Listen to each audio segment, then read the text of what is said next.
Guys আসসালামু আলাইকুম। আমি এর আগের বার বুড়ো সাজিয়েছিলাম এই খরগোশটাকে।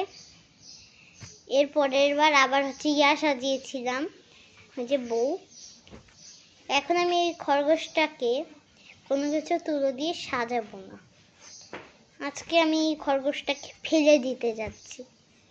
না গাইস, আমি কিন্তু এই খরগোশটাকে কোনোভাবেই ফেলতে চাচ্ছিলাম না, কারণ আমার কিন্তু খরগোশ ফেলতে একদমই ভালো লাগছিল না। কারণ যদি আমি অনেক কিছু জিনিস বানাতাম, তাই আমার খুব কষ্ট লাগছিল ফেলতে। এই জন্য আমি আর ফেলিয়ে নিয়ে এটাকে, এমনকি আমি এটাকে ফেলিয়ে নিয়ে একবারে কি ফেলতে আমার মন চাচ্ছিল না। এটা ফেলতে কি মন চাচ্ছিল, এটাকে আমি কত ধরনের সাজিয়েছি। এটাকে আমি কোনোভাবেই ফেলবো না, কারণ এটাকে আমার ফেলতে গেলে যে কি হবে, আমি আসলে কিন্তু এটাকে ফেলতে যাচ্ছি না।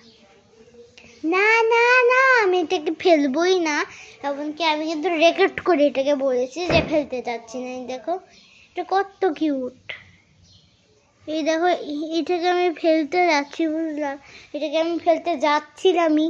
দেখো এইটার চোখ থেকেও পানি পড়ছে, দেখলে? দেখছো, এখান থেকে চোখ দিয়ে পানি পড়ছে ওর। আসলে এটা কিন্তু নকল খরগোশ নয়, এটা একেবারে নকল খরগোশের মতন দেখতে।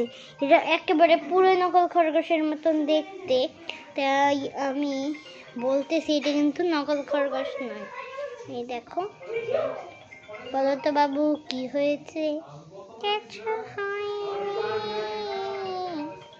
গলার আওয়াজটা অনেকটা আমার মতন, বুঝলে?